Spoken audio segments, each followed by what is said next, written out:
Bilang mga Pilipino at bilang mga OFW, may karapatan tayo magtanong base sa mga balita na nilalabas ngayon. Dahil ayon kay DMW Secretary Hans Kakdak na hindi dumaan sa Board of Trustees na ang head nga dito ay siya mismo. Ang pagbili ng lupa ng OWA na nagkakahalaga ng 1.4 billion pesos na malapit sa NAIA Terminal 1. Na sinasabi naman na ang titulo ay pinangalan or nilipat sa pangalan ng Republic of the Philippines, hindi naman sa pangalan ni OWA Admin or dating OWA Admin Arnel Ignacio na gagamitin para sa mga OFW. Nilinaw naman ng bagong OWA Administrator PY Kaunan na walang nagalaw na pera ng OWA or pera galing sa kontribusyon ng mga OFW. Inalis sa pwesto bilang OWA Administrator si Arnel Ignacio dahil sa pagpasok sa maanomalya umanong 1.4 billion pesos na land transaction deal. Sabi ni DMW Secretary Hans Kakdak, para daw sa ipatatayong halfway house o dormitoryo para sa mga OFW sa NAIA Terminal 1. Pero ang pagbili sa lote hindi raw dumaan sa Board of Trustees ng OWA na ayon sa itinalagang kapalit ni Ignacio na si DMW Undersecretary Patricia Yvonne Kaunan ay labag sa OWA Act. Go back to the law, no? The OWA law.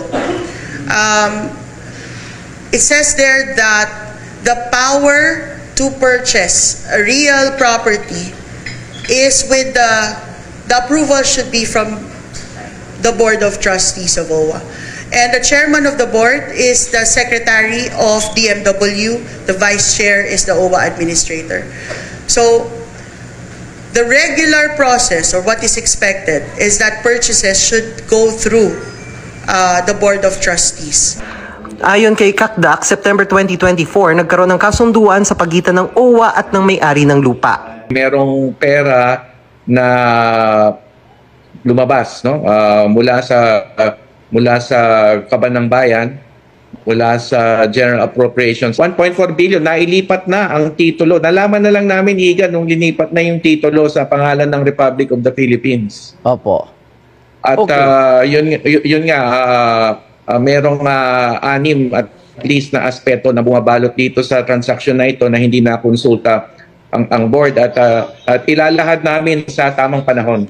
Alam natin na removal, no, from office, hindi resignation, at alam natin na may mga patuloy pa kaming pagkakalap ng mga detalye para magsampa ng kaukulang kaso. Inaalam din ng DMW kung may iba pang posibleng sangkot dito. Nilinaw ni Kaunan na walang nagalaw na pera mula sa OWA Fund o pondo galing sa kontribusyon. At eto na nga, sa kauna-unahang pagkakataon na pagharap ni dating OWA Admin Arnel Ignacio sa media, sinabi niya or itinanggi niya na may anomalya sa nasabing transaksyon na pagbili ng lupa malapit sa NAIA Terminal 1. At dumaan daw ito sa tamang proseso at pinakita ito sa Board of Trustees na ang head ay ang kanyang kaibigan na si DMW Secretary Hans Kakdak ayon sa pahayag niya. Ayon pa kay dating OWA Admin na ang Land Bank ang nag-assess at nagtalaga ng halaga kung magkano ang dapat bayaran sa nasabing biniling lupa. At ang masakit pa daw dito ay hindi siya binigyan ng pagkakataong makapagsalita. Nalaman na lang daw niya na tatanggalin na siya sa OWA. Idiniin ni dating OWA Administrator Arnel Ignacio na dumaan sa tamang proseso ang pagbili ng lupa na nagkakahalaga ng mahigit 1 bilyong piso para sa itatayong halfway house ng OWA. Wala umano siyang kinita sa transaksyon. Humarap sa media sa unang pagkakataon si dating OWA Administrator Arnel Ignacio mula nang sibakin sa kanyang pwesto para magpaliwanag ukol sa aligasyon kaugnay ng hindi umano otorisadong pagbili sa lupa sa halagang 1.4 billion pesos. Ayon kay Ignacio, dumaan daw ang transaksyon sa tamang proseso. Ito po ay dinala namin sa board. Dinala namin sa board bilang report ng OWA at binusisi ng ilang technical working group na binuo rin po ng aming chairman na si Chairman Secretary Hans Kakdak, nakaibigan ko. Walang nakitang iniliban na hakbang. Lahat ng mga requirements sinunod at sinabing maayos ang aming pagkakasunod sa RA 10752. So, ito po ang kaya ako gulat na tinawag itong anomalous deal. Ang biniling lupang may lawak na 6,499 square meters malapit sa NAIA Terminal 1, inilalaan para sa itatayong halfway house ng OWA. Mariin niyang itinanggi ang mga akusasyong may kinita siya sa transaksyon. Napakabigat. Pagkatapos napakaraming aligasyon sa akin. Saan ang galing?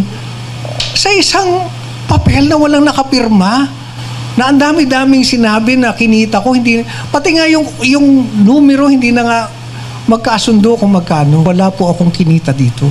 Nilinaw din ni Ignacio na Land Bank ang nagtakda ng halaga ng lupa at ito rin ang sinunod ng OWA sa pagbabayad. As our government financial institution, it's the Land Bank who assessed the value and it is exactly the amount that OWA paid. At sana naman lang binigyan ako ng pagkakataong makausap. Nagulat na nga lang po ako na isang araw pinatawag ako na ako ay papalitan. So yun po ang nangyari dito. Hindi ko po ito itinago sa ito pong ganitong kagandang transaksyon. Bakit namin itatago ito? Sa ngayon, wala pang tiyak na sagot si Ignacio kung ano ang susunod nilang magiging hakbang. Pero umaasa siya na magagamit pa rin ang pasilidad ng mga itinakdang benepisyaryo nito. Kaibigan ko, walang nakitang iniliban na hakbang. Lahat ng mga requirements sinunod at sinabing maayos ang aming pagkakasunod sa RA 10752. So, ito po ang, kaya ako gulat na gulat na tinawag itong anomalous deal. So, ito po ang katotohanan ng kwento. So, kaya ako nagugulat sa mga pangyayari.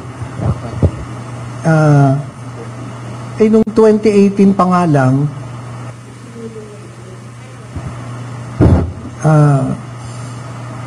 kaya nung sinasabi na hindi ito bagay sa OFW, nagulat ako. See, this is a project that we can consider a legacy project for our OFWs. Ang lupang ito katabing-katabi lamang katapat ng Terminal 1 is 6,499 square meters. At makakapagtayo tayo doon ng actually sa aming vision paraiso nila eh. Ang nakakalungkot at nakakabigat ng dibdib, imbis na ito, papunta na tayo dun sa makita natin na mabuo ito, narito tayo, itong pinag-uusapan natin. Yun ang napakabigat. Pagkatapos napakaraming aligasyon sa akin. Saan ang galing?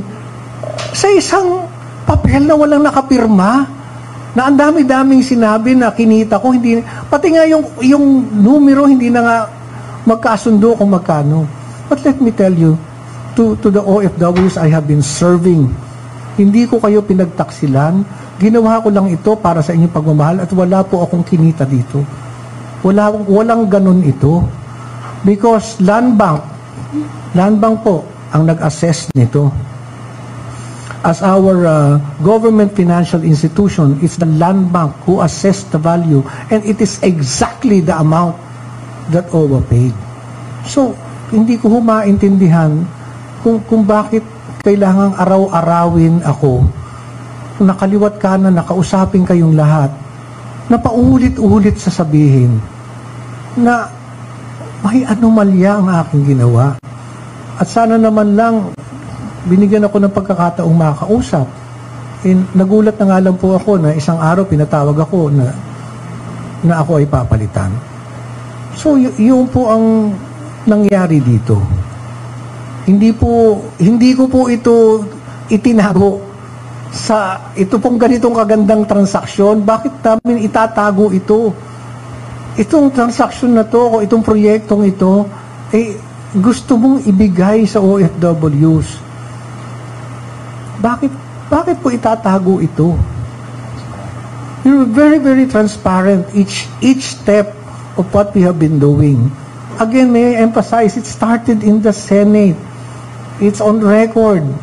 And magkakatabi po kami noon.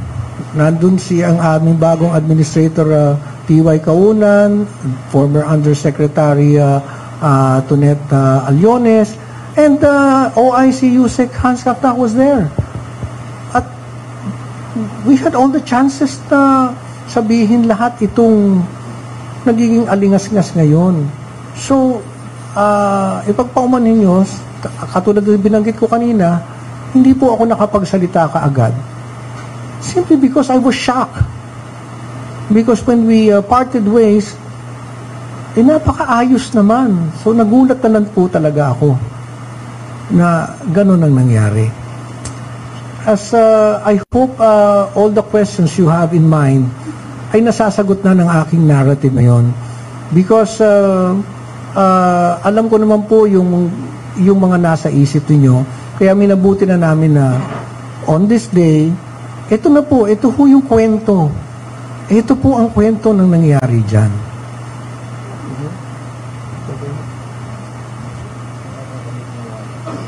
One more thing, there's an issue na ito daw binili namin na hindi raw pwedeng tayuan. Sapagkat napakalapit sa... Meron ho kaming permit sa CAAP. Meron permit sa CAAP. Taxes, hindi po kami ang nagbabayad ng taxes nito. Hindi ho kami. So, lahat ng mga kwento tungkol dyan, I am totally shocked at all the accusations. But again, I would like to emphasize,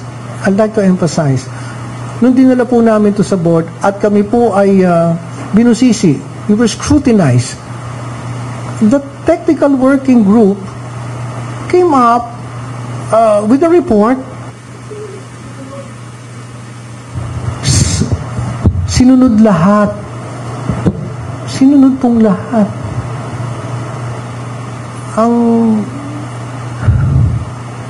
Kaya hindi ko maintindihan sa bakit itinawag na ganon. Again, sa mga OFWs, palagay ko ang pinakamalaki kong pagkakamali.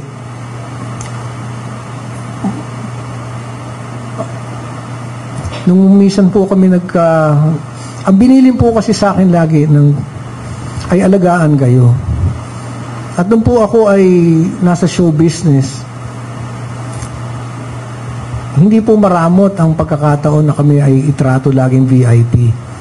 At kung paano yung karanasan na yan, yun ang gusto kong maranasan ng mga OFWs.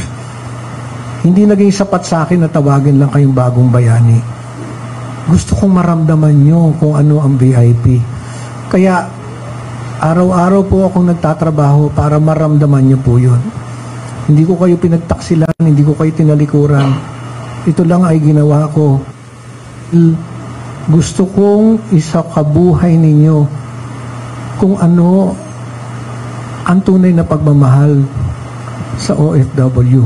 Sana meron na kayo nito eh. Sana meron na kayo nito. Sa aking puso kasi mas mahalaga kung ano yung mapaparanas namin sa inyo, hindi yung napapanood nyo kaming ganito. So sa lahat ng OFWs, namimiss ko yung mga kinukulit-kulit nyo ako rito para humingi ng tulong. Kahit madalas ang kulit, naging buhay ko na yan. Sana lang nabuo namin ito para sa inyo. Thank you very much. Kayo guys, ano ang masasabi nyo tungkol sa usapin or issue na ito? Lalo na't ang complainant pala ay napakaraming sinabi na nakalagay lang sa isang papel na wala namang pirma. Marami tuloy ang nagsasabi na kung sino pa ang nagtatrabaho ng maayos at may malasakit talaga sa mga OFW, sila pa ang ginagawan ng issue. Sa lahat ng OFW, namimiss ko yung mga kinukulit-kulit nyo ako rito para humingi ng tulong. Kahit madalas ang kulit, naging buhay ko na yan. Sana lang nabuo namin ito para sa inyo.